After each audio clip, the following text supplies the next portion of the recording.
हमारे लिए हेल्दी होती हैं, वहीं कुछ हमारे लिए नुकसानदेह भी हो सकती हैं। लेकिन क्या आप जानते हैं कि कुछ ऐसी चीज़ें भी हैं खाने पीने की जो कि हमारे लिए टॉक्सिक हो सकती हैं, जहरीली हो सकती हैं और किसी किसी केस में मौत का कारण भी बन सकती हैं। हाय एवरीवन, मेरा नाम डॉक्टर सलीम जैदी है। मैं एक आयुर्वेदिक और यूनानी मेडिसिन एक्सपर्ट हूं और मेरा मिशन है आपको सही रास्ता दिखाना, सही तरीके से गाइड करना, जिससे कि आप एक हेल्दी और डिजीज़ फ्री लाइफ जी सकें नेचुरल चीज़ों की मदद से। और इसी क्रम में आज इस वीडियो के ज़रिए मैं आपको बताने वाला हूं 5 ऐसी खाने पीने की चीज़ें जो कि आपके लिए टॉक्सिक हैं और जहरीली हैं और इनसे आपको हर कीमत पर बचना चाहिए। तो चलिए बिना किसी देरी के इस वीडियो को शुरू करते हैं और जानते हैं इन 5 चीज़ों के बारे में पूरी डिटेल से।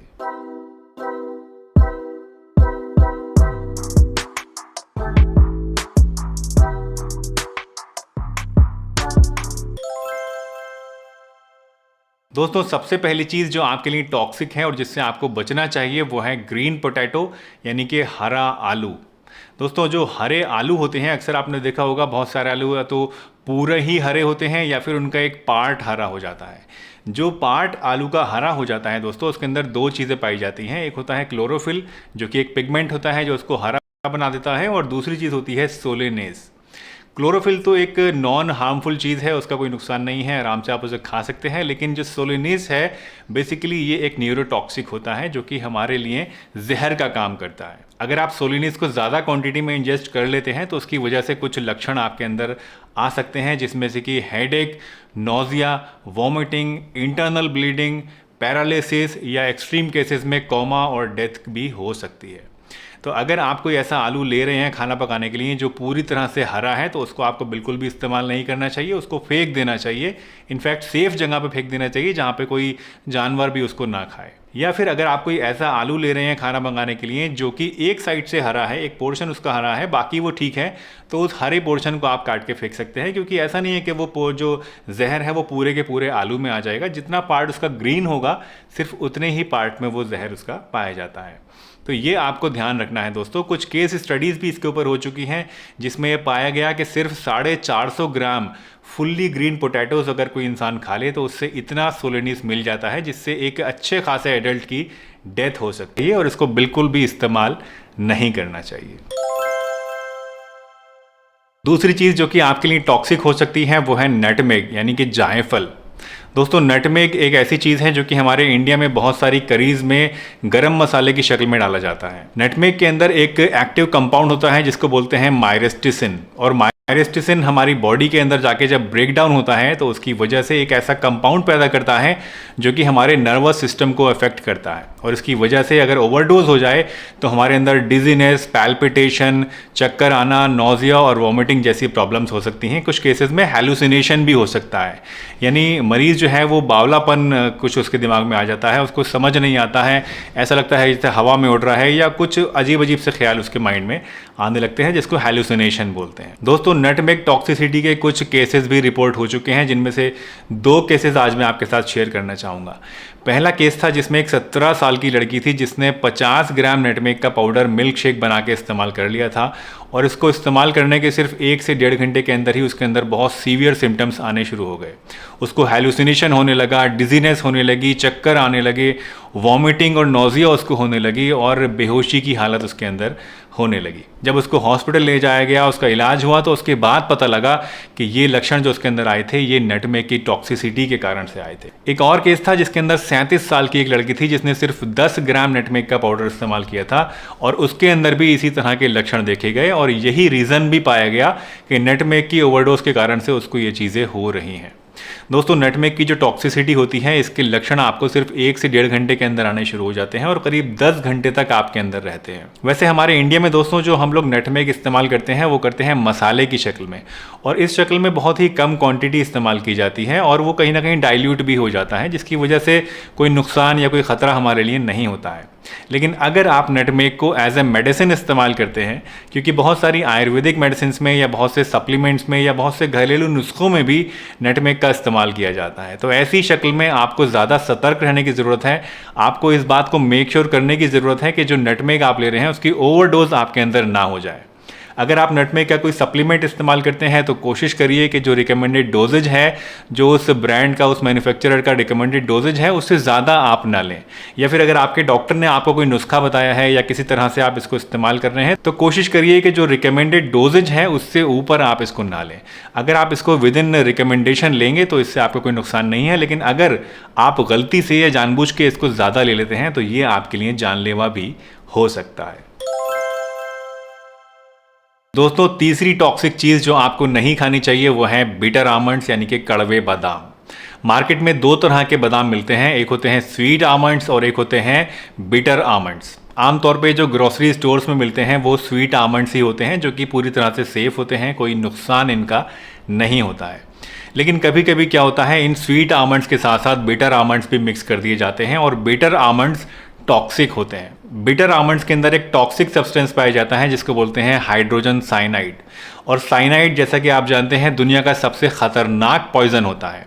इसकी थोड़ी सी भी क्वांटिटी हमारी मौत के लिए काफ़ी होती है। बिटर आमंड्स की टॉक्सिसिटी को जांचने के लिए कुछ केस स्टडीज़ भी हो चुकी हैं जिसमें ये पता चला कि 6 से लेके 10 बादाम भी अगर आप खा लें कड़वे, तो वो आपके अंदर सीरियस पॉइजनिंग होने के लिए काफ़ी होते हैं। और अगर इससे ज़्यादा आप खा लें, 20 बादाम खा लें, 25, 30, 50 बादाम अगर आप खा लें, तो इससे आपको इतनी ज़्यादा टॉक्सिसिटी हो जाती है कि इससे डेथ भी हो सकती है। और अगर आप कोई बच्चे हैं या आपकी वेट कम है, आप अंडर वेट हैं, दुबले पतले हैं, तो उस केस में आपके लिए ख़तरा और भी ज़्यादा बढ़ जाता है, क्योंकि ऐसे केसेस में कम क्वांटिटी भी काफ़ी ज़्यादा टॉक्सिक आपके लिए हो सकती है। इसलिए आपको हमेशा कोशिश करनी चाहिए कि अगर थोड़ा सा भी कड़वा बादाम है तो उसको आपको नहीं खाना है, और हमेशा अच्छी क्वालिटी का, अच्छे ब्रांड का और अच्छे स्टोर से स्वीट आमंड्स लेने हैं जिसमें कड़वे बादामों की मिलावट ना हो। चौथी टॉक्सिक चीज़ जो कि आपको इस्तेमाल नहीं करनी चाहिए वो है under cooked red kidney beans, यानी ऐसी राजमा जो कि पूरी तरह से पकी नहीं हो। राजमा के अंदर लेक्टिन होता है दोस्तों, और लेक्टिन अकॉर्डिंग टू FDA एक टॉक्सिक सब्सटेंस है जो कि हमारे अंदर बहुत सारे अलग अलग तरह के टॉक्सिक लक्षण पैदा कर सकता है, जिनमें से कि बहुत ही कॉमन है एब्डोमिनल पेन, नोजिया और वॉमिटिंग, और एक्सट्रीम केसेस में डेथ। दोस्तों, लेक्टिन जो कि राजमा के अंदर पाया जाता है, ये पकने के बाद पूरी तरह से ख़त्म हो जाता है। तो आमतौर पे जो हम राजमा को पकाते हैं तेज़ आंच पे, तो उसकी वजह से ये सब्सटेंस ख़त्म हो जाता है और हमें कोई नुकसान नहीं होता है। लेकिन अगर किसी कारण से राजमा पूरी तरह से नहीं पक पा रही है या कच्ची ही हम उसे खा लेते हैं, तो उसकी वजह से बहुत सारे सीरियस साइड इफ़ेक्ट्स हमारे अंदर देखे जा सकते हैं।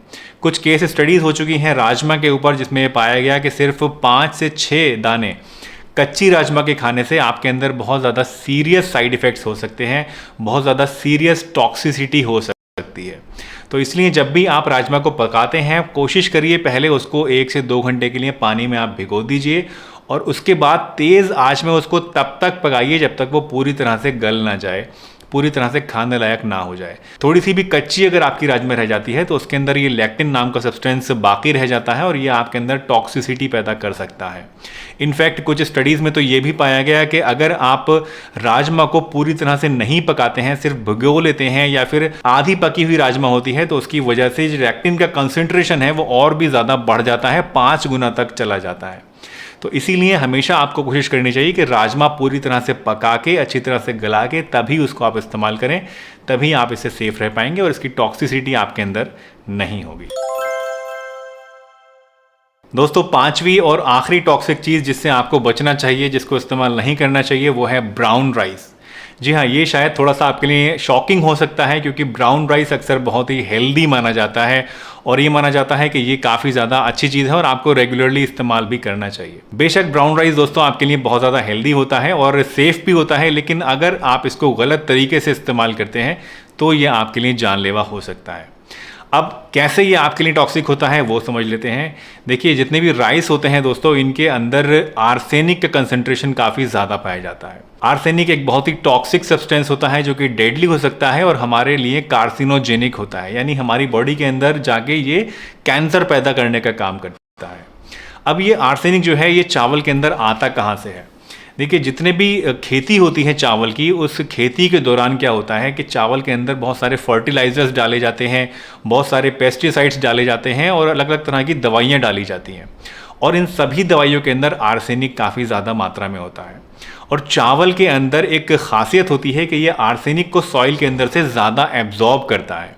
क्योंकि वैसे तो ये जितनी भी पेस्टिसाइड्स हैं ये सभी चीज़ों में डलते हैं, सभी अनाजों में डलते हैं, लेकिन क्योंकि चावल के अंदर कैपेसिटी ज़्यादा होती है इसको एब्जॉर्ब करने की, तो इसी कारण से चावल के अंदर आर्सेनिक का कंसंट्रेशन जो है वो बढ़ जाता है।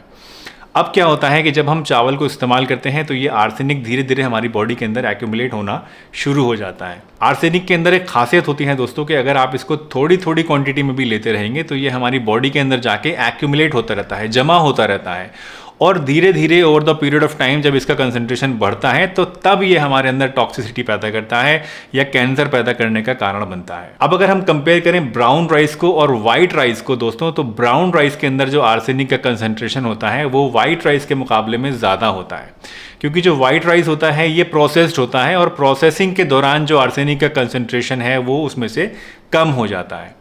अब आप ये सवाल पूछेंगे कि अगर आपको चावल इस्तेमाल करने हैं तो उसको सेफली आप कैसे इस्तेमाल कर सकते हैं।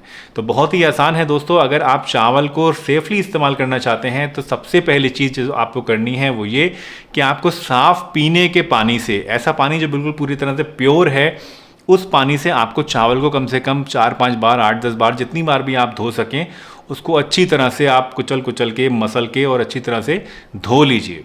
इस धोने से क्या होता है कि जो आर्सेनिक है वो वाटर के साथ फ्लश आउट हो जाता है। दूसरी चीज़ जो आपको करनी है वो ये कि चावल पकाने से पहले आपको करीब करीब आधा या 1 घंटा चावल को पानी में भिगो के रखना है, और भिगोने के बाद जो पानी उसका होता है उसको पकाने से पहले उस पानी को भी आपको चेंज कर लेना है। तो इससे भी जो आर्सेनिक है वो काफ़ी ज़्यादा कम हो जाता है चावल के अंदर। बस ये 2 ऐसी प्रिकॉशंस हैं जो अगर आप रेगुलरली कर लें, और आमतौर पे हमारे इंडिया में जो खाना बनाने का तरीका है उसमें ये चीज़ें शायद फॉलो होती भी हैं, तो इसको अगर आप रेगुलरली फॉलो करेंगे तो उससे आपके वो जो आर्सेनिक की टॉक्सिसिटी होने का खतरा है वो काफ़ी ज़्यादा कम हो जाता है और आप चावल को बिना किसी परेशानी के इस्तेमाल कर सकते हैं। दोस्तों मुझे उम्मीद है ये वीडियो आपको ज़रूर पसंद आई होगी और इस वीडियो से आपने आज कुछ ना कुछ नया भी ज़रूर सीखा होगा। अगर ये वीडियो आपको पसंद आई है तो इसे एक बड़ा सा लाइक ज़रूर दीजिए। चैनल पर अगर नए हैं और पहली बार वीडियो देख रहे हैं तो चैनल को सब्सक्राइब करना भी ना भूलिए, और हाँ, बेल आइकन प्रेस करना तो बिल्कुल भी मत भूलिएगा, क्योंकि उसी से आपको आने वाले समय में हमारी वीडियोज़ की नोटिफिकेशन मिलती रहेगी।